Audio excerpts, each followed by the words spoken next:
اندر پاک کیسے ہوتا ہے، اور اب نے وہ بھی فرما دیا، فرمایا اللہ کا ذکر کثرت سے کرو گے، نماز پڑھو گے، اندر پاک ہو جائے گا۔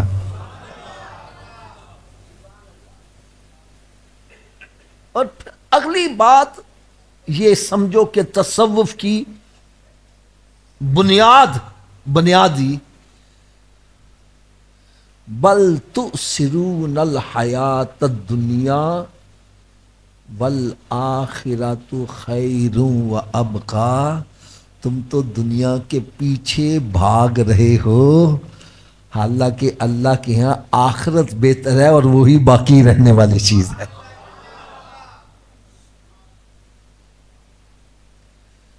میرے آقا صلی اللہ علیہ وسلم نے ارشاد فرمایا کہ دنیا کی محبت، مال کی محبت ہر برائی کی جڑ ہے۔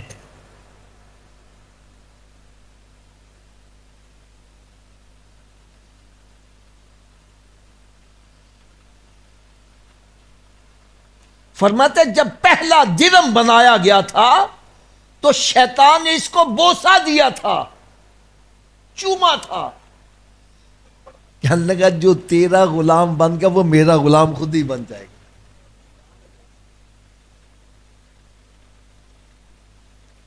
اگر میری بات نہیں سمجھ آ رہی، جو پرانے بندے بیٹھے ہیں نا میری بات سمجھ لیں گے۔ پہلے سکے ہوتے تھے، ہم نے تو وہ تانبے کے بھی دیکھے ہیں، پھر پیتل کے بھی اور سلور کے بھی۔ یہ جو سکے ہوتے تھے نا، ان کو ہاتھ میں پکڑ کے ایسے رگڑو تو کیا ہوتا تھا؟ ہاتھ کالا ہو جاتا تھا۔ بس سمجھ جاؤ یہ دولت کے ساتھ جتنا پیار کرو گے اندر اتنا کالا ہوتا چلا جائے گا۔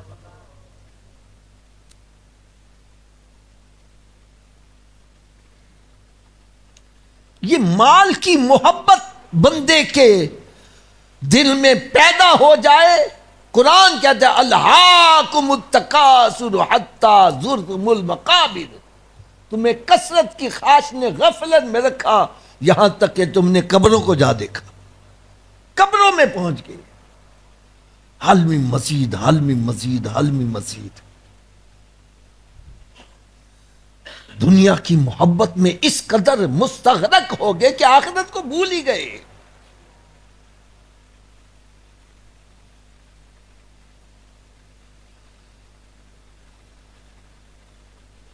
قرآن مجید فرقان حمید میں ہی رب تعالیٰ نے ارشاد فرمایا وَأَمَّا مَنْ خَافَ مَقَامَ رَبِّهِ وَنَهَى النَّفْسَ عَنِ الْهَوَىٰ فَإِنَّ الْجَنَّةَ هِيَ الْمَأْوَىٰ۔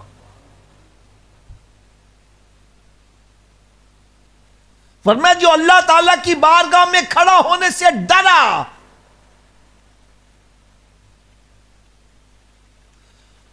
اور جب اللہ کی بارگاہ میں کھڑا ہونے سے ڈرے گا تو نفس کی مخالفت کرے گا، نفس کے پیچھے نہیں چلے گا، وہ اگر چلے گا تو رب کے حکم کے مطابق اور اس کے محبوب کے نقش قدم پر چلے گا۔ میں فَإِنَّ الْجَنَّةَ هِيَ الْمَأْوَىٰ، اس کا ٹھکانہ جنت ہے۔ ہم نے تو جنت کو اتنا سستا بنا دیا ہے۔ میں اگر کوئی کڑوی بات کہہ لوں تو ناراض نہ ہونا، علماء کرام تشریف فرما ہے، میری اصلاح فرمائیں گے۔ آج تو ہم نے لوگوں کے دلوں سے خوف خدا ہی نکال دیا۔ ایسے شعر پڑے جاتے ہیں دوزخ میں تو کیا میرا سایہ نہ جائے گا کیونکہ رسول پاک سے دیکھا نہ جائے گا۔ وہ کہتا ہے کہ جناب میں تو کیا میرا سایہ جہنم میں نہیں جائے گا کیونکہ رسول پاک سے دیکھا نہیں جائے گا، میں دوزخ میں سرکار کیسے برداشت کریں گے؟ میں نے کہا یار یہ تو تم شعر پڑھ رہے ہو، شعر زیادہ پاورفل ہے یا میرے آقا کا فرمان زیادہ پاورفل ہے؟ تھوڑا سا اونچی آواز سے بولو بھائی۔ کوئی جتنا مرضی بڑا شاعر ہو اس کا کلام اللہ کے پاک کلام سے افضل کیا برابر بھی نہیں ہو سکتا، برابر بھی نہیں ہو سکتا۔ تو کہتا نا دیکھا نہیں جائے گا۔ میں آپ کے سامنے ایک حدیث پیش کرنے لگا ہوں۔ حدیث غلط ہوگی تو میں مجرم، میں سب کے سامنے معذرت بھی کروں گا۔ میرے آقا صلی اللہ علیہ وسلم نے ارشاد فرمایا میرا جی چاہتا ہے میں اپنے مصلی امامت پر کسی اور کو کھڑا کروں اور پھر جا کے چیک کروں جو فجر اور عشاء کی نماز جماعت سے پڑھنے نہیں آتے، میرا جی چاہتا میں ان کے گھروں کو آگ لگا دوں۔ دیکھا نہیں جائے گا؟ حدیث غلط ہو میں مجرم، اور اگر صحیح ہے خدا را اپنی اصلاح کرو۔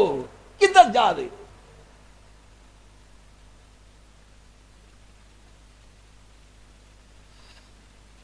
حدیث پاک میں آتا ہے جس نے ایک نماز جان بوجھ کے چھوڑی اس کا نام دوزخ کے دروازے پر لکھ دیا جائے گا۔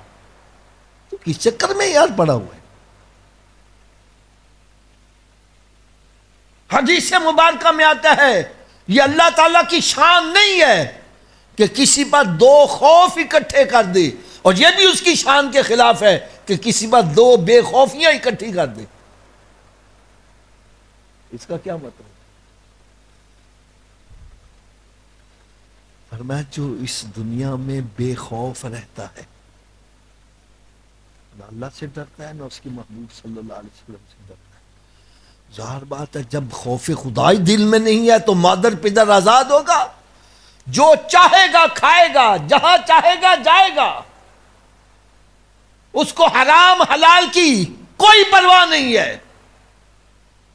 وہ نمازوں کی پرواہ نہیں کرے گا، وہ روزے کی پرواہ نہیں کرے گا، وہ ماں باپ کا ادب و احترام نہیں کرے گا، وہ شراب پیے گا، جو مرضی کرے گا۔ فرمایا جو دنیا میں بے خوف رہتا ہے اب رب تعالیٰ اس کو قیامت کے روز بھی بے خوف ہی رکھے، فرمایا یہ اس کی شان کے خلاف ہے۔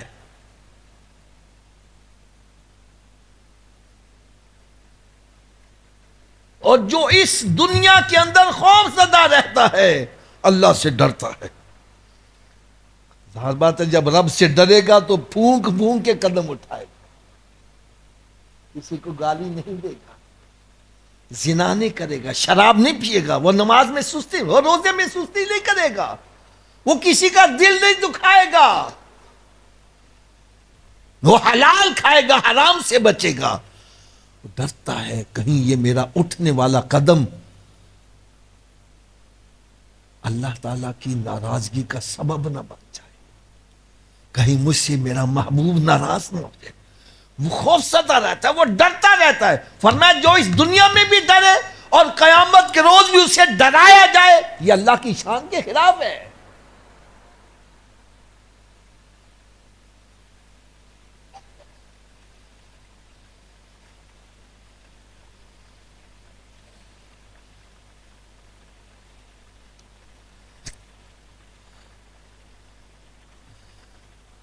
فرمایا کیا ایک مومن اور فاسق دونوں برابر ہو سکتے ہیں؟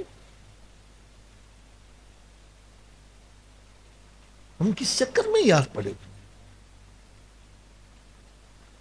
میں تو اس لیے حیران ہوں کہ یہ موضوع آج آپ نے کیسے سلیکٹ کر لیا۔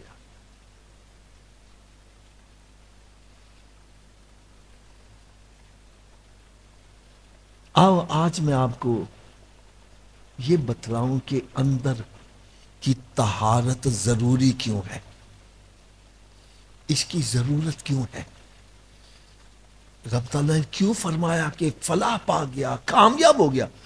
یعنی فلاح کا لفظ عربی کا ہے اور اس کا اردو میں ترجمہ صحیح ہو ہی نہیں سکا، یعنی ساری دنیا اور آخرت کی بھلائیاں اکٹھی کر جائے اس پر فلاح کا لفظ آئے گا۔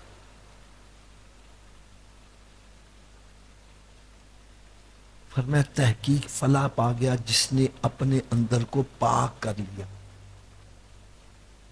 کیا کر لیا؟ اونچی بولو۔ یہ پاک کیوں کروایا ہے؟ پاک کروانے کا کیا مقصد ہے؟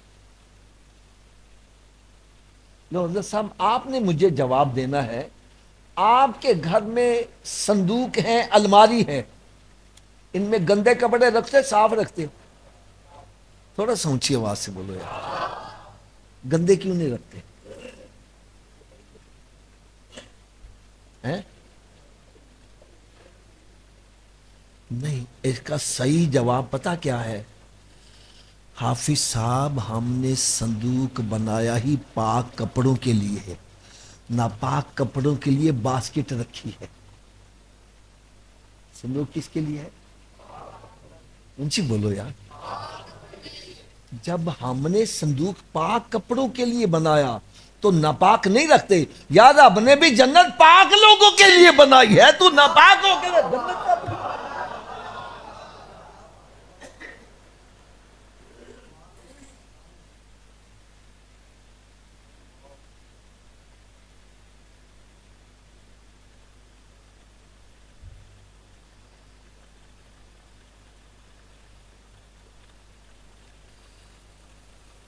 پھر ہم پتہ کیا کہتے ہیں؟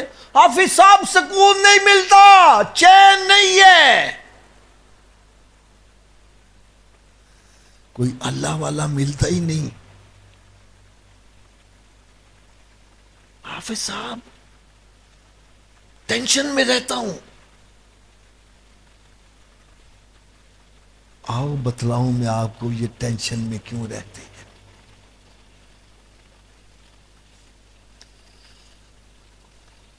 حضرت صاحب، آپ ایک دودھ والے کی دکان پہ جاتے ہو، اس سے کہتے ہیں بھائی مجھے 5 کلو دودھ چاہیے۔ وہ کہتا جی 1000 روپیہ دے دو۔ آپ 1000 روپیہ بھی دے دیتے ہو۔ وہ کہتا ہے برتن لے کے آؤ۔ آپ گھر سے برتن لے کے جاتے ہو، مسجد میں بیٹھے ہو، بات سچی کرنا، آپ برتن لے کے جاتے ہو اور برتن کے اندر غلاظت لگی ہے، ناپاکی لگی ہے، دودھ والا اس میں دودھ ڈال دے گا؟ اونچی بولو یار، کیوں نہیں ڈالے گا بھائی؟ پیسے نہیں تو لیے؟ وہ کہتا جی آپ نے پیسے بھی دیے ہیں اور 5 کلو دودھ کے آپ مالک بھی بن گئے ہیں، لیکن دودھ لینا ہے تو برتن کو صاف کر کے لے کے آ۔ یار گندے برتن کے اندر دودھ والا پیسے لے کے دودھ نے ڈالا، اللہ تعالیٰ اپنا نور جو ہے تیرے گندے سینے میں کیسے ڈال دے؟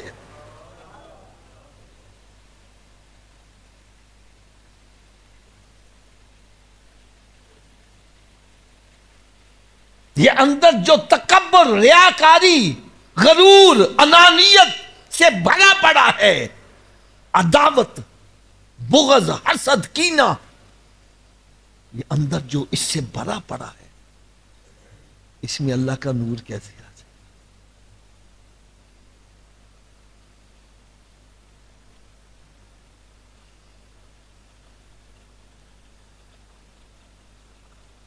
اور بات تو اور طرف رہ گئی۔ پیران پیر روشن ضمیر حضرت میرا محی الدین عبد القادر جیلانی المعروف غوث اعظم رضی اللہ تعالیٰ عنہ، آپ کی شان کسی بزرگ نے لکھی ہے کہ غوث اعظم درمیان اولیاء چو محمد درمیان انبیاء۔ آپ کیا فرما رہے ہیں؟ فرماتے ہیں میں اور سارے اولیاء اللہ اکٹھے ہو کر ایک بندے کو نور دینا چاہیں اور اس کے اندر رائی کے دانے کے برابر انانیت ہو، ہم نہیں دیتے۔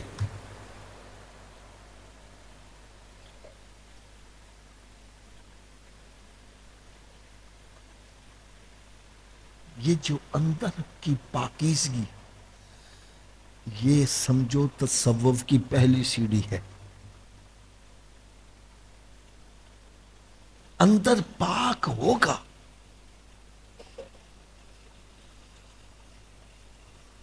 اور اولیاء اکرام اسی کوشش میں لگے رہتے تھے، اپنے اندر کی صفائی کرنی ہے، نفس کی مخالفت کرنی ہے۔ یار یہ نفس کی مخالفت تو ایسا ایک زبردست نسخہ ہے، ایسا زبردست نسخہ ہے کہ بابا فرید گنج شکر رحمت اللہ تعالی علیہ، ان کے مقابلے میں ایک بندہ آیا اور اس نے اپنی جوتیوں ہوا میں اڑ کر آپ نے دکھایا، اس نے ہوا میں اڑ کے آپ کو دکھایا۔ آپ نے اپنی نالین کو اشارہ کیا، وہ اس کو نیچے لے آئی، تو آپ نے اس سے پوچھا کہ یہ جو تو ہوا میں اڑا ہے یہ تجھے کمال کیسے حاصل ہوا؟ کہنے لگا میں اپنے نفس کی مخالفت کرتا ہوں۔ کیا کرتا ہوں؟ اونچی بولو یار۔ دیکھو نفس کی مخالفت کرنے سے ایک غیر مسلم کو بھی یہ مقام مل رہا ہے، اور پھر اللہ کا ولی تو اللہ کے نور سے دیکھتا ہے۔ آپ نے ارشاد فرمایا تجھے یہ جو مقام ملا ہے نفس کی مخالفت کی وجہ سے ملا ہے؟ کہنے لگا جی ہاں۔ فرمایا تیرا نفس کہتا ہے کلمہ پڑھ کے مسلمان ہو جا، کہتا نہیں۔ فرمایا کر مخالفت اس کی، وہ کلمہ پڑھ کے مسلمان ہو گیا۔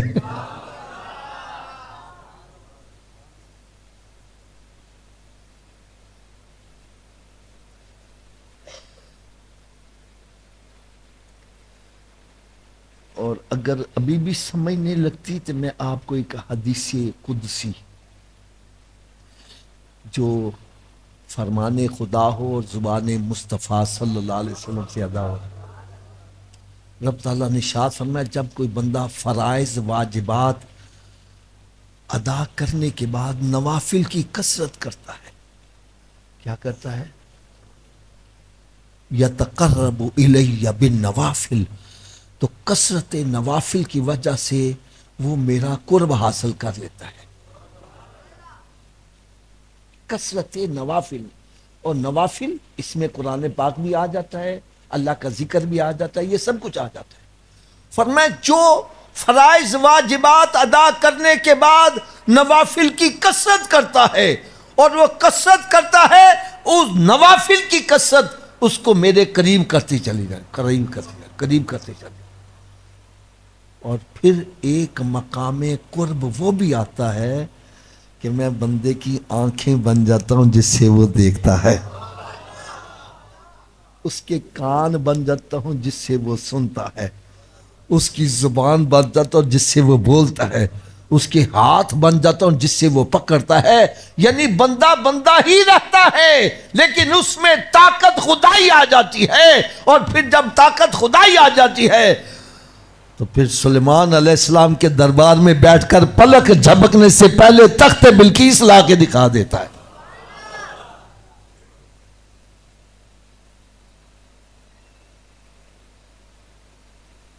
یہ کون ہے جو اپنے اندر کی صفائی کرتی ہے؟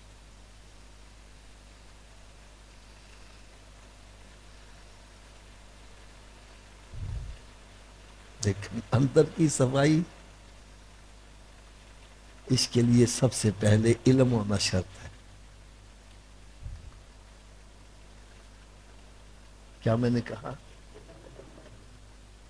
آج ہمارے جاہل بندے، انہوں نے پتہ نہیں کہاں سے یہ سیکھ لیا، وہ کہتا جی شریعت ہو رہے تھے، طریقت ہو رہے۔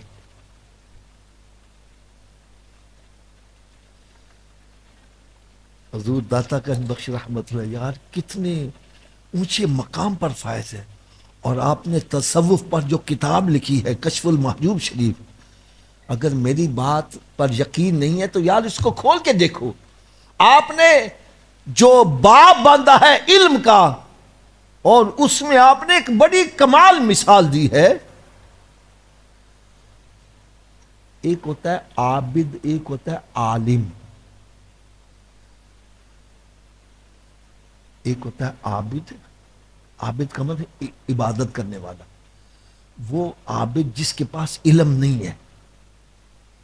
فرماتے ہیں کہ جس طرح ایک کولو کے آگے بیل جتا ہو، کولو دیکھا ہے، وہ صبح سے لے کر شام تک چلتا رہتا ہے، کوئی فاصلہ طے کرتا ہے؟ شام کو اس کی آنکھیں کھولو گے تو وہ وہیں پر ہی ہوگا جہاں صبح اس کو چھوڑا ہوگا۔ فرمایا اسی طرح وہ عابد جس کے پاس علم نہیں، وہ عبادت کی مشقت اٹھا رہا ہے لیکن رہتا وہیں ہے جہاں پر وہ صبح تھا، کوئی منزل طے نہیں کر پاتا۔ اس کے مقابلے میں جو اہل علم ہے اس کا ہر اٹھنے والا قدم اس کو جنت کے قریب کرتا چلا جاتا ہے۔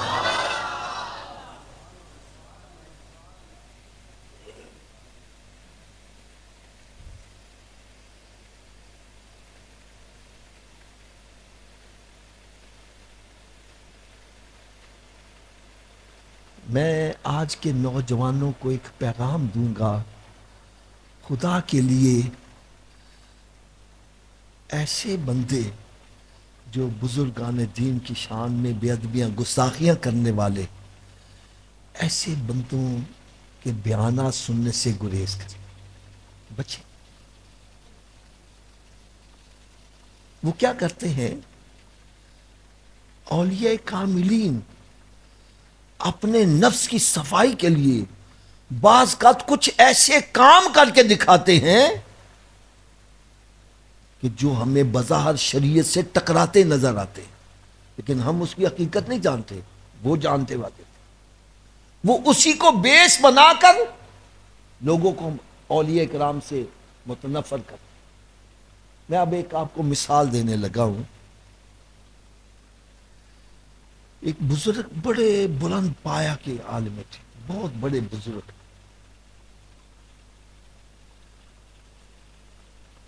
چلے میں ان کی شان ایک تھوڑی سی آپ کو اشارہ کر دوں، چھوٹا سا اشارہ کر دوں۔ وہ کتنے بلند پایا کے بزرگ تھے۔ حضور داتا گنج بخش رحمت اللہ تعالی علیہ، آپ نے ان کی ڈیوٹی بیت المقدس میں لگائی، وہاں جاؤ، یہودیوں کا غلبہ ہے اور وہاں جا کے دین کا کام کرو۔ تو کہنے لگے میں یہ اولیاء کرام، ان کے لیے سفر کوئی پلک جب بنے گا جہاں سے پہلے چلے جاتے ہیں۔ اچھا، کہنے لگے میں وہاں پر پہنچا تو چند نوجوان اکٹھے تھے، آپس میں مذاق مسخری کر رہے تھے۔ تو مجھے دیکھ کر نا انہوں نے مذاق کرنا شروع کر دیا۔ تو کہنے لگے کہ ایک لڑکے نے کہا نہیں نہیں یار چھوڑو، بزرگ ہیں ان کو نہ برا کہو۔ کہنے لگے اس کا اتنا کہنا مجھے اچھا لگا، میں نے اس پر نگاہ ماری، اس کی کایا پلٹ گئی۔ اگر میں اس کا آپ کو قرآن پاک سے حوالہ دوں تو کچھ اس طرح سے حوالہ دے دوں کہ جب موسیٰ علیہ السلام کے مقابلے میں جادوگر آئے نا، تو جادوگروں نے اتنا عرض کر دی، اے موسیٰ ہم پہل کریں یا آپ پہل کریں گے؟ نہیں سمجھ لیں گے، ہم پہل کریں یا آپ پہل کریں گے؟ یہ اللہ تعالیٰ کو اتنا پوچھنا ہی ادب میں آ گیا، اور ان سب کو دولت ایمان مل گئی۔ ہماری تیاری ابتدا ہی، سارے ہمارے مذہب کی بنیاد ہی ادب ہے۔ بے ادبا مقصود نہ حاصل، تنا درگاہ کوئی۔ میرے پاس بہت سارے بندے، کیونکہ پبلک ڈیلنگ بڑی ہوتی ہے، تو وہ مجھے کہتے ہیں حافظ صاحب ہم کدھر جائیں؟ ہر بندہ کہتا ہے ہم صحیح ہیں، ہم صحیح ہیں، ہمیں کیسے پتہ کون صحیح ہے؟ میں نے کہا یار ایک بات میری مان لے، پھر جدھر مرضی چلا جا۔ ایک بات میری مان لے، پھر میں تجھے کھلی چھوٹ، جدھر مرضی چلا جا۔ کہنے لگا یہ تو بڑا آسان کام ہے، وہ کون سی بات ہے؟ میں نے کہا میرا ایک سوال ہے، ایک بندہ حافظ قرآن ہے، عالم دین ہے، تہجد گزار ہے، حج عمرہ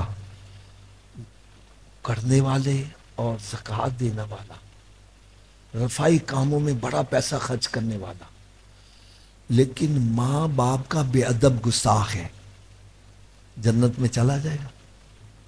تھوڑا سا اونچی آواز سے بولے، ابھی سب کی آواز نہیں آ رہی ہے۔ میں نے کہا اگر ماں باپ کا بے ادب نہیں جا سکتا تو ولیوں کی شان میں بھونکنے والا کیسے چلا جائے گا؟ صحابہ اکرام کی شان میں بھونکنے والا، اہل بیت اطہار کی شان میں بھونکنے والا، نبیوں کی شان میں بھونکنے والا، بزرگوں کی شان میں بھونکنے والا، وہ کیسے جنت میں چلا جائے گا؟ کہنے لگا جی یہ بات تو سمجھ آ گئی آپ کی۔ میں نے کہا اب میں تجھے کھلی چھٹی دیتا ہوں، جا کے چیک کر، کوئی تو تجھے صحابہ کرام کی محبت میں اہل بیت اطہار کو برا کہتا نظر آئے گا، کوئی اہل بیت اطہار کی محبت میں صحابہ کرام کو برا کہتا نظر آئے گا، اور کوئی ولیوں کو بھونک رہا ہے، کوئی نبیوں کی شان میں تنقیص کا پہلو نکال رہا ہے۔ میں نے کہا اگر سب میں تمہیں ادب والا ملے گا تو وہ اہل سنت والجماعت بریلی مسلک ہے. جو ادب اتنا کرنے والے کہ سرکار صلی اللہ علیہ وسلم کی ذات اقدس و بڑی عرف اور اعلیٰ ہے، ان کے قدم سے جوتا بھی لگ جائے وہ بھی ہمارے لیے نالے پاک بن جاتا ہے. جو سر پہ رکھنے کو مل جائے نالے پاک حضور تو پھر کہیں کہ ہاں تاجدار ہم بھی ہیں. اب میں بتلانے لگا، کہنے کا میں نے مجھے اس بچے کے اوپر محبت آ گئی کہ اس نے ادب والی بات کی ہے. بس وہ گیا گھر تو پھر واپس پلٹ کے آ گیا، کلمہ پڑھ کے مسلمان ہو گیا. اب اس کی سارے خاندان والے مخالف ہو گئے تو انہوں نے بہت برا بھلا کہنا شروع کر دیا. ایک دن کہنے لگا بڑا پریشان ہو کے مجھے کہنے لگا حضرت صاحب میرا جو بھائی ہے نا بڑا، وہ بہت زیادہ میرا مطلب ہے کہ جذباتی ہوا ہے تو اس کا کیا کرنا ہے. فرمایا جاؤ اس کو لے آؤ. لے آئے تو فرمایا بھائی تو کیا چاہتا ہے؟ حضرت صاحب بات سنو ذرا کیا اس نے کہا. کہنے لگے جی میں زیادہ باتیں نہیں جانتا، مجھے پتا چلا ہے آپ کا ایک قرآن مجید بھی ہے. فرمایا ہاں ہے. کہنے لگا میرے ساتھ تقریباً میرے خاندان کے 23 افراد ہیں، میں ان کو اشارہ کروں گا جدھر وہ کہوں گا تو ادھر ہی آ جائیں گے.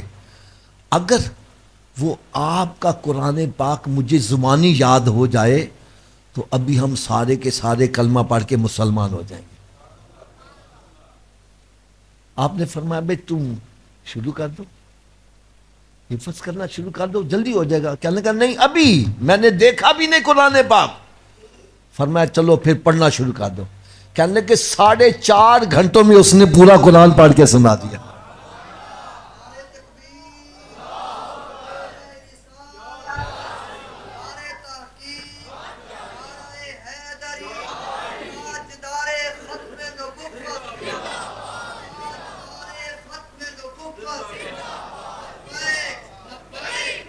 لبیک یا رسول اللہ، لبیک لبیک لبیک یا رسول.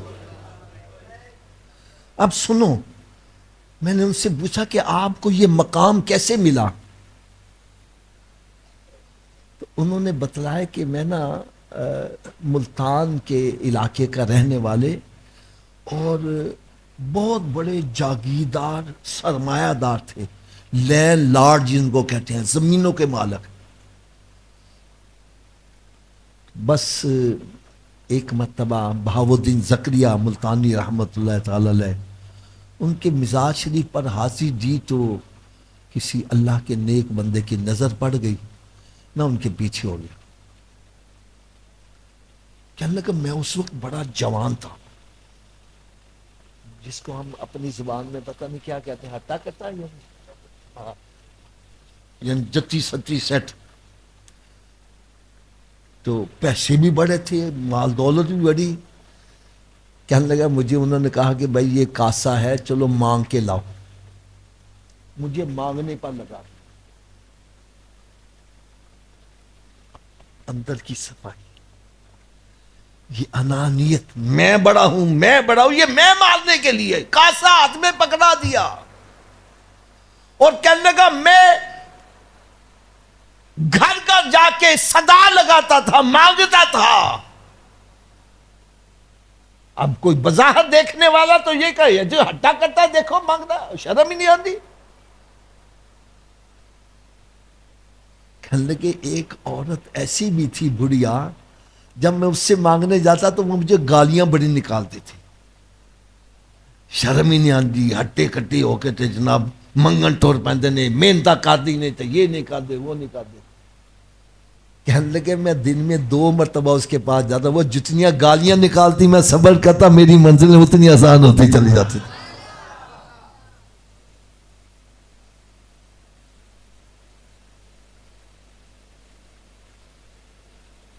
پھر کہنے لگے ایک وقت وہ بھی آیا، ایک وقت وہ بھی آیا اندر کی صفائی کتنی ہوئی ہے اس کی ٹیسٹنگ کرنے کے لیے بزرگوں نے فرمایا کہ تم کراچی میں چلے جاؤ، وہاں ایک گندا نالا ہے، اس کے اندر ایک بندہ بیٹھا ہے، وہاں سے تجھے کچھ ملے گا۔ گندا نالا آپ کے ذہن میں آ گیا ہوگا، ایک تو تھا نا نہر صاف پانی ہوتا ہے، نہیں گندا نالا، اس کے اندر بندہ بیٹھا ہوا ہے، وہاں سے تیری منزل کچھ آسان ہوگی۔ کہنے لگا میں وہاں چلا گیا، کہنے لگا میں ابھی دور ہی بیٹھا تھا نا تو اس نے مجھے دیکھ کے گالیاں نکالنی شروع کر دی، برا بلا کہنا شروع کر دیا۔ کہنے لگا مجھے پتا تھا میرے پیچھے بھیجنے والے غلط نہیں ہے، میں بیٹھا رہا۔ جب اس نے دیکھا یہ جاتا ہی نہیں ہے، اس نے چھپڑ میں سے ایسے غلاظت اٹھاری اور میرے ایسے اوپر ماری، سارے میرے کپڑے خراب ہو گئے۔ میں پھر بھی بیٹھا رہا، نہیں گیا۔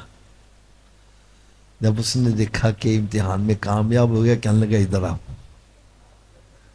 میں قریب گیا، کہنے اسی گندے نالے کے اندر ہاتھ ڈالا، گرم گرم روٹیاں نکال کے مجھے دی کہ یہ روٹی کھا لے، تو دور سے آیا مسافر ہے۔ کہنے لگے جیسے روٹی کھائی میری منزل آسان ہو گئی۔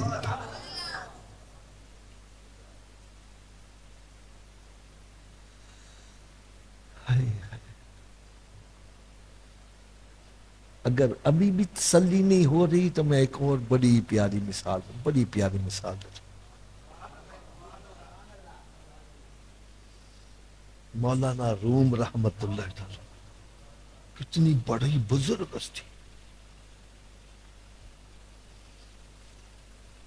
کشتی میں سفر کر رہے ہیں اور اپنی ساری زندگی کی کمائی کتابیں لکھی ہوئی وہ آپ نے کشتی میں رکھی ہیں، کہیں نقل مکانی کر رہے ہوں گے، اسی کشتے میں حضرت شمس تبریز رحمت اللہ تعالی علیہ وہ بھی بیٹھے ہوئے تھے۔ مولانا روم رحمت اللہ تعالی کشتی میں بیٹھے ہیں، ہچکولے لگے، کوئی آنکھ لگ گئی، آپ نے وہ ساری کتابیں اٹھا کے نا وہ دریا میں ڈال دی، ساری کتابیں اٹھا کے دریا میں ڈال دی۔ مولانا روم رحمت اللہ تعالی کی جب آنکھ کھلی، دیکھا ساری کشتی خالی ہے، کتابیں ساری دریا برد ہو گئی، پریشان ہو گئے، میری ساری کمائی برباد ہو گئی۔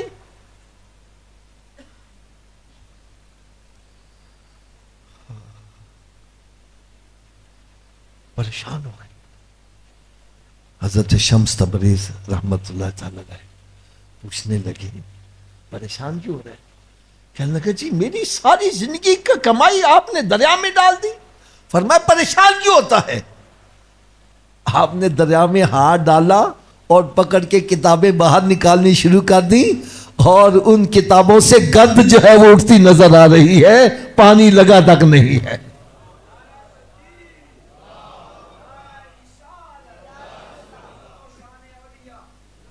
اسی وقت قدموں میں گر گئے، آپ نے سینے سے لگایا، جب سینے سے لگے تو پھر زبان سے پکار اٹھے مولوی ہرگز نہ شد مولا روم تا غلام شمس تبریز نہ شد، یعنی میری جو پچھلی ساری زندگی ہے وہ کچھ بھی نہیں ہے، جب سے میں شمس تبریز کی غلامی میں آیا ہوں میں اپنی زندگی کا آغاز ہی وہیں سے کر رہا ہوں۔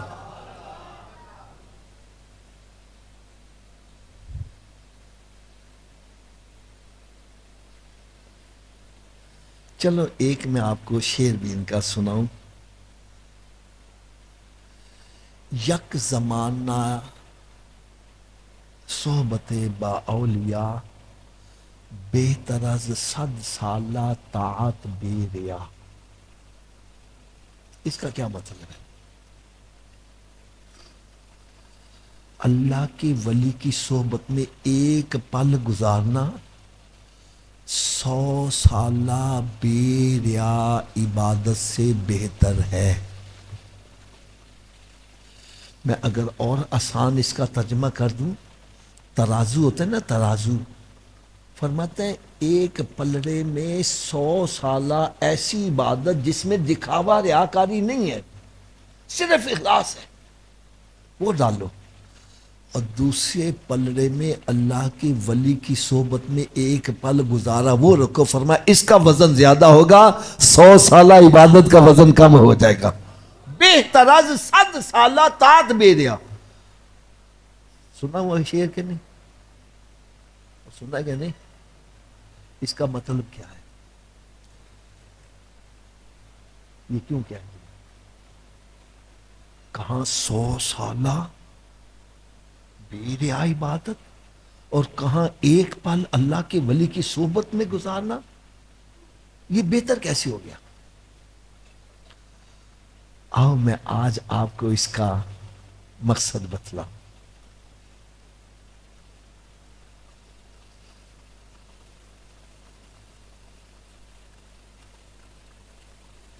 100 سالہ عبادت کر کے بندے کے دل میں یقین کی دولت پیدا نہیں ہوتی، جو اللہ کے ولی کی صحبت میں ایک پل بیٹھنے سے یقین کی دولت پیدا ہو جاتی ہے۔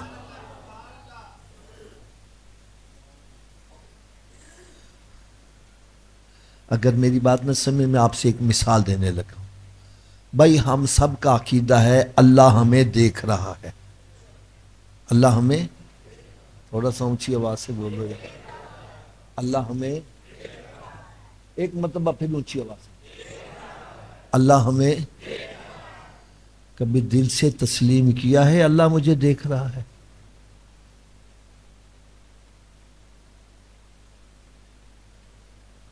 آپ کہیں گے حافظ صاحب یہ آپ نے کیا بات کر دی، یار ہم مسلمان ہیں، ہمارا عقیدہ ہے اللہ ہمیں دیکھ رہا ہے، آپ ہمیں مسجد میں ملے جو ہم سر پر قرآن رکھ کے بھی یہی کہیں گے اللہ ہمیں دیکھ رہا، ہمارا عقیدہ ہے۔ تو میں پھر ہاتھ باندھ کے ایک بات عرض کروں گا، 4 بندے جوا کھیل رہے ہوں، اوپر سے پولیس والے آ جائیں، بھاگ جاتے ہیں، ابا جی آ جائیں چھپا دیتے ہیں، اب نہیں کھیل رہے، جی پولیس والوں نے دیکھ لیا تو اندر کر دیں گے، ابا جی نے دیکھ لیا تو گھر سے باہر نکال دیں گے۔ میں نے کہا پولیس کے دیکھنے کا احساس تجھے برائی سے روک رہا ہے، ابا جی کے دیکھنے کا احساس برائی سے روک رہا ہے، ارے جس کے دل میں یقین ہے میرا رب مجھے دیکھ رہا ہے وہ کیسے برائی کرے گا؟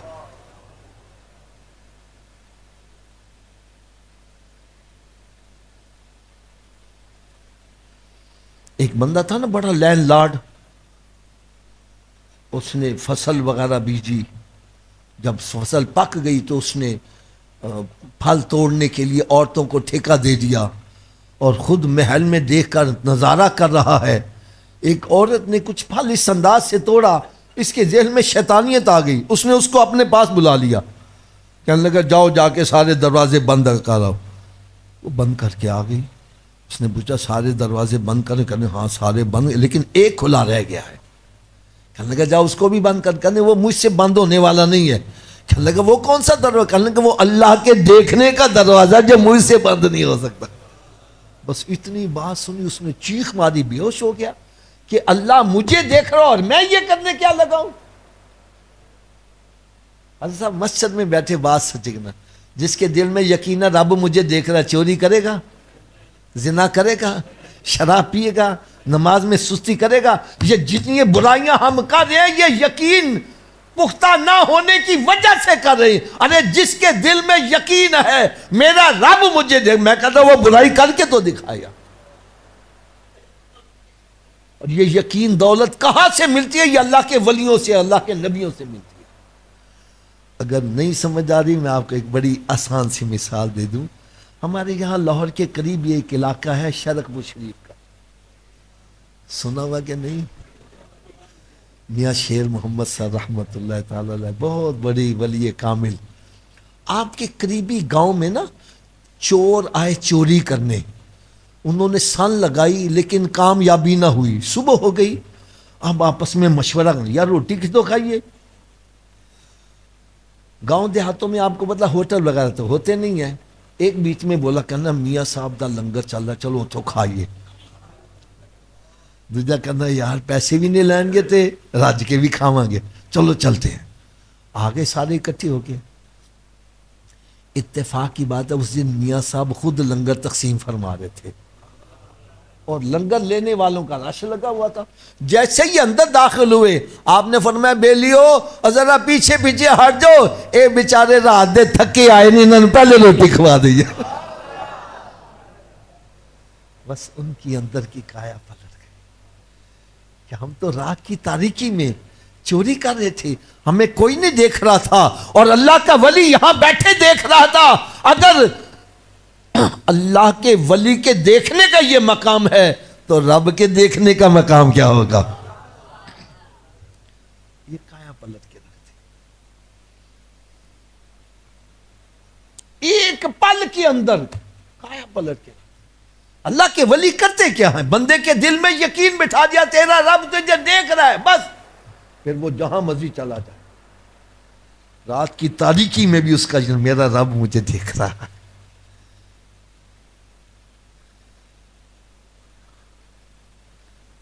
خیر روٹی کھائی اور سو گئے.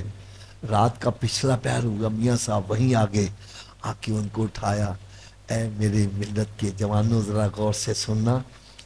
میاں صاحب نے ان کو آ کے اٹھایا, اٹھو بیلیو تسی بھی چور ہو تو میں بھی چور ہوں, چلو اج رل کے سن لائیے.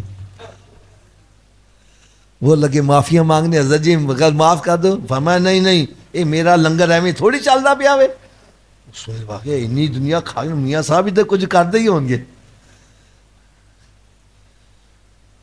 فرمایا جہاں تم رات سن لگا رہے تھے پکڑے جاتے تو جوتیاں پڑنی تھی, اور اگر کامیاب ہو جاتے تو چند دن تمہاری روٹی پانی چل, پھر تمہارا وہی حال ہو جانا تھا. آؤ آج میں تمہیں ایک گھر ایسا بتلاؤں, سن لگاتے پکڑے جاؤ تو عزت کی نظر سے دیکھے جاؤ, اور اگر کامیاب ہو جاؤ چاہے سوئی کے ناکے برابر, تمہاری پشتیں پلتی رہیں گی, دولت ختم نہیں ہوگی. کہنے لگا جی وہ گھر کون سا ہے جہاں سن لگاتے پکڑے جائیں تو عزت کی نظر سے دیکھے جائیں, اور کامیاب ہو جائے تو نسلیں پلتی رہے. فرمایا چلو پہلے غسل کرو. پاک صاحب کپڑے پورا اور پکڑ کے مسجد میں لے آیا. فرمایا اے جے رب دا کار, یہاں پچھلی راتی سن لگایا کرو, بس کامیاب ہو گئے تو سارے کام سیدھے ہو جائیں گے.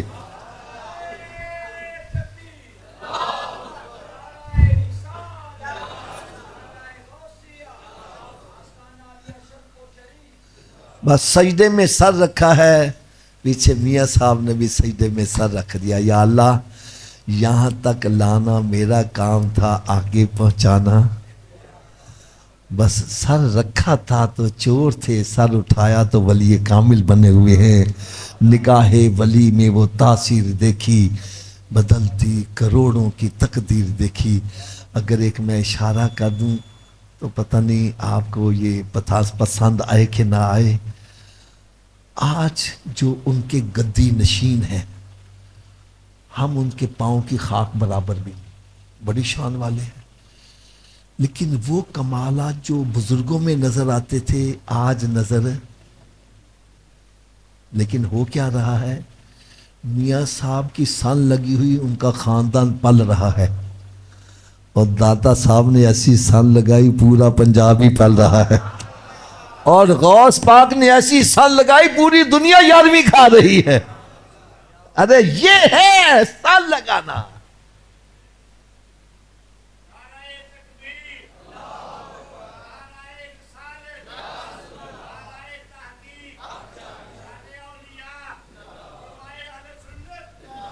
بھائی اگر اندر کی طہارت چاہتے ہو, اندر کی طہارت چاہتے ہو ہمارے اندر نور آئے, پھر اندر کی صفائی کرو. صفائی کیسی ہوگی؟ نمبر 1 فرمایا قد افلح من تزکا وذکر اسم ربہ فصلی. کامیاب ہو گیا وہ جس نے اپنے اندر کو صاف کر لیا. اور صاف کیسے ہوگا؟ اللہ کا ذکر زیادہ کیا کرو اور نماز کی پابندی کیا کرو. ٹھیک ہے, اب گانے چھوڑ دو, فلمیں ڈرامے چھوڑ دو, گالی گلو چھوڑ دو, تاش کھیلنا چھوڑ دو, یہ موبائل پہ گیمیں کھیلنا چھوڑ دو. آپ کو یار ایک میں بڑی ایمان افروز بات سناؤں. میرے یہاں کچھ ساتھی ایسے بھی ہیں جو ریلوے والے بھی نظر آ رہے ہیں. ہمارے ورکشاپ کے اندر بھی محافل ہوتی ہیں. ایک محفل میں بیان کرنے گیا وہ ایسیا شاپ میں. تو ایک نوجوان لڑکا مجھے ملا, کہنے لگا حافظ صاحب آپ نے پچھلی مرتبہ جو نسخہ بتلایا تھا کہ درود پاک پڑھنے کے لیے اگر تمہارے پاس وقت نہیں تو جو گھر سے چلتے ہو ڈیوٹی پہ آتے ہوئے سارے راستے میں درود پڑھتے آیا کرو, واپس بھی درود پڑھتے جایا کرو. کہنے لگا میں نے اس نسخے پہ عمل شروع کر دیا. گھر سے نکلتا سارے راستے درود پاک پڑھتا جاتا, واپسی پہ بھی درود. پھر کہنے لگا مجھے درود پاک پڑھنے میں اتنا سرور آیا کہ میں بیسیکلی کارپینٹر ہوں, میں ہاتھ سے کام کرتا رہتا, زبان سے درود پاک ہی پڑھتا جا رہا. کہنے لگا مجھے درود پاک پڑھنے میں بڑا لطف آیا, اتنا لطف آیا کہ میں نے دوست احباب سے مذاق مسخری گندی باتیں چھوڑ دی, وہ وقت بھی میں نے درود پاک کو ہی دے دیا. کہنے لگا مجھے اور سرور آیا تو میں نے فلمیں ڈرامے دیکھنے چھوڑ دیے, وہ بھی وقت درود پاک کو دے دیا. کہنا مجھے اور سرور آیا تو میں نے تاش, شطرنج, اڈی کھڈا, 12 ٹینی, لڈو اور گیمیں کھیلنا چھوڑ دیں, وہ وقت بھی درود پاک کو دے دیا. کہنے لگا حافظ صاحب ابھی چند دن گزرے مجھے سونے آقا کا دیدار بھی نصیب ہو گیا. اللہ کا ذکر کثرت کے ساتھ کرے اور نماز کی پابندی کتنی کرنی ہے. ہمارے بزرگوں نے جب پہلا درس دیا تھا فرمانے لگے بیٹا جان جاتی ہے جو چلی جائے, نماز نہیں جانی چاہیے. بل تؤثرون الحیات الدنیا, تم تو دنیا کے پیچھے دیوانے ہو کے پڑے ہو, اللہ تعالیٰ کے نزدیک دنیا کی کوئی وقت. اگر نئی تسلی ہو رہی میں آپ کو ایک حدیث مبارکہ سنا دوں. رب تعالیٰ نے ارشاد فرمایا اگر پوری دنیا کی ویلیو, پوری دنیا اس میں باغات, دولت, سونا چاندی, ہیرے جواہرات سب کچھ ہی آ گیا, ساری دنیا کی ویلیو اگر میرے نزدیک ایک مچھر کے پر کے برابر ہوتی تو میں کسی غیر مسلم کو کھانے کا ایک لقمہ بھی نہ دیتا. اللہ تعالیٰ کے نزدیک یہ دنیا کی کوئی ویلیو نہیں ہے, اور جس کی ویلیو نے ہم اسی کے پیچھے اندھے ہو کے لگے ہوئے.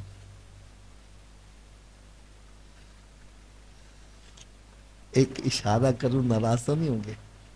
آپ کا ٹائم پتہ نہیں کتنا. اچھا ایک اشارہ میرا سنو ذرا, مسجد میں بیٹھے بات سچی کرنا. ہم نے حضرت صاحب اپنی بیٹی کی شادی کرنی ہو, کرائیٹیریا کیا بناتے ہیں؟ بندے کا مکان اپنا ہے بھی, آمدن کنی ہے, ایسا کیسا ہے ویسا کیسا ہے. کبھی یہ بھی دیکھا ہے بچہ نماز بھی پڑھتا ہے کہ نہیں پڑھتا؟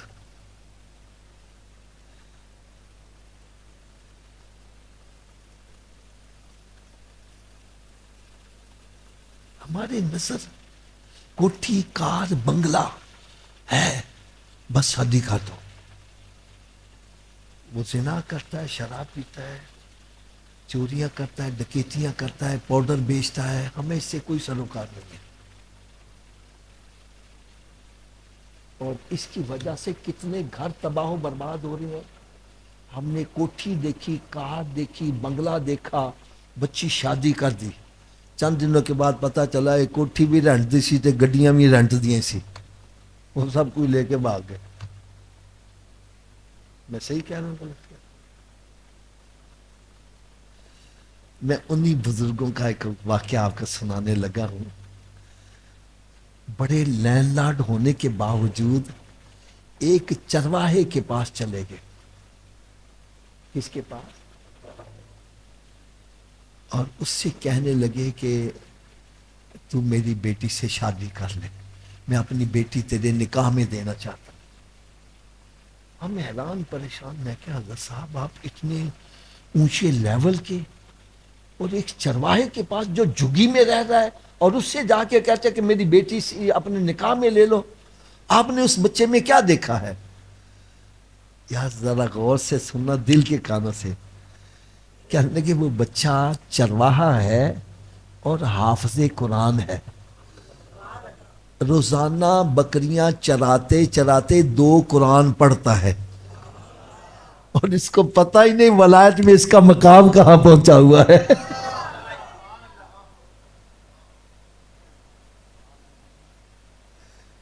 کیا ہم نے یہ کرائیٹیریا بنایا؟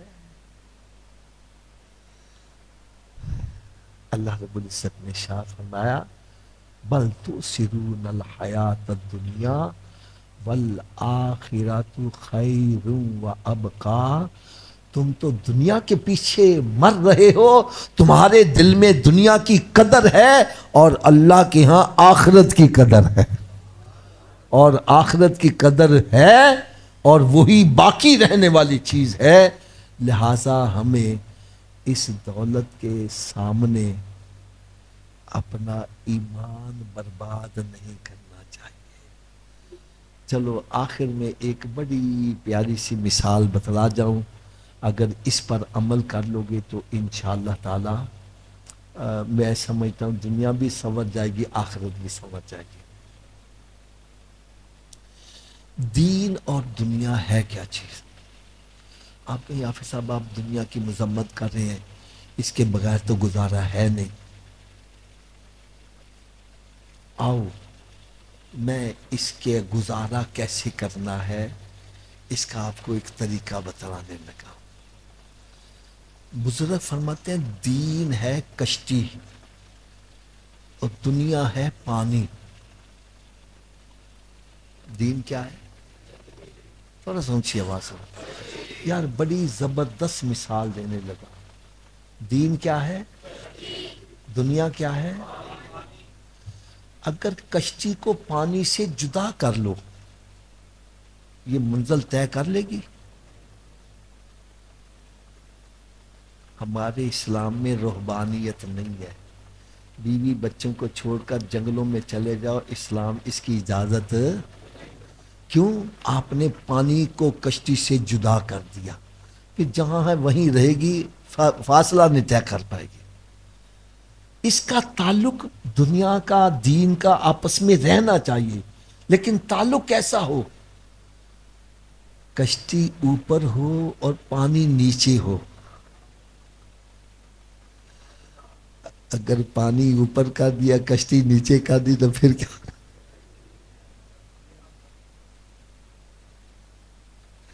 اب میں عملی طور پر آپ کو اس کی پریکٹل بتلانے لگا. میں دکان پہ بیٹھا ہوں، گاہک میرے پاس کھڑے ہیں، لاکھوں روپیہ لے کے کھڑے ہیں، دولت آ رہی ہے، ادھر سے آواز آتی ہے حی علی الصلاۃ. اس کا کیا مطلب ہے؟ اگر میں نماز کے لیے نہیں جاتا، میں کہتا ہوں گاہک چلے گئے واپس نہیں آئیں گے، تو میں نے پانی کو اوپر کر دیا، کشتی کو نیچے کر دیا. میں نے دین کو نیچے کر دیا اور دنیا کو، اور اس سے پھر کیا ہوگا؟ ہلاکت ہے. کیا ہے؟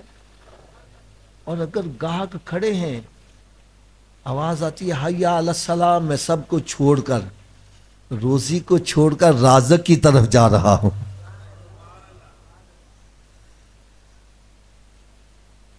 میں نماز پڑھ لیتا ہوں تو میں نے دنیا کو نیچے کر دیا، کشتی کو اوپر کر دیا. لاکھوں روپیہ رشوت کا مل رہا ہے، اگر میں رشوت لے لیتا ہوں تو میں نے پانی کو اوپر کر دیا، کشتی کو. اور اگر میں کہتا ہوں بھائی مجھے پیسے نہیں چاہیے، مجھے پیسوں والا چاہیے، مجھے رب کی رضا چاہیے، اس کا مجھ کو دنیا دولت نہ مجھ کو دنیا نہ دولت کی زر چاہیے، شاہ کوثر کی میٹھی نظر چاہیے، مجھے تو سرکار کی نگاہ چاہیے. میں اس کو ٹھکرا دیتا ہوں تو میں نے کشتی کو اوپر کر دیا، پانی کو نیچے کر دیا، بس یہ نسخہ پلے باندھ لو بھائی۔ اگر دین کو اوپر رکھو گے، کشتی کو دنیا کو نیچے رکھو گے، اسی میں ہی سلامتی ہے۔ اللہ تعالیٰ مجھے اور آپ سب کو عمل کی توفیق عطا فرمائے۔ وما علیہ الا البلاغ۔ اللہم صلی علی سیدنا مولانا محمد وعلی آل سیدنا مولانا محمد واصحاب سیدنا مولانا محمد وبارک وسلم علیہ۔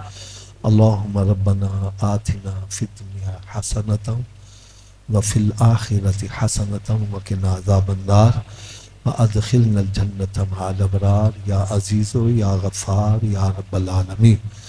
اے مالک مولا، ہم سب نے مل کر جو نماز فجر ادا کی ہے اور جو درس و بیان ہوا ہے، تیری بارگاہ میں پیش کرتے ہیں شرف قبولیت کا درجہ۔ اے مالک مولا، اپنے پیارے حبیب صلی اللہ علیہ وسلم کا صدقہ اس نماز کو، اس قرآن پاک کے درس کو، اس رمضان شریف کو ہمارے لیے ذریعہ نجات کا سبب، ہماری، ہمارے والدین کی اور پیارے آقا صلی اللہ علیہ وسلم کے سارے امتیوں کی کامل مغفرت، آئندہ سب کو نیک اعمال کرنے کی توفیق عطا، ہماری، ہمارے والدین کی اور پیارے آقا صلی اللہ علیہ وسلم کے سارے امتیوں کی کامل مغفرت۔ اے مالک مولا، جتنے بھی بیمار ہیں سب کو تندرستی عطا فرما، جو پریشان حال ہیں ان سب کی پریشانیوں کو دور فرما، جو مقروض ہیں ان کو قرضے کے بوجھ سے نجات عطا، جو بے روزگار ہیں ان کو حلال روزی کمانے کا اچھا ذریعہ عطا فرما، جو روزگار پر لگے ہوئے ان کی روزیوں میں برکتیں عطا فرما۔ اے مالک مولا، میرے آقا صلی اللہ علیہ وسلم کے سارے امتیوں کی خیر فرما دے۔ اللہم اصلح امت محمد صلی اللہ تعالی علیہ وسلم، اللہم فرح امت محمد صلی اللہ تعالی علیہ وسلم، اللہم فرج امت محمد صلی اللہ تعالی علیہ وسلم، اللہم ارحم علی امت محمد صلی اللہ تعالی علیہ وسلم، اللہم انی اسألک فعل الخیرات وترک المنکرات وحب المساکین فاذا اردت بعبادک فتنۃ فاقبضنی الیک غیر مفتون، وصلی اللہ تعالی علی خیر خلقہ ونور عرشہ وزینۃ فرشہ محمد وآلہ واصحابہ اجمعین برحمتک یا ارحم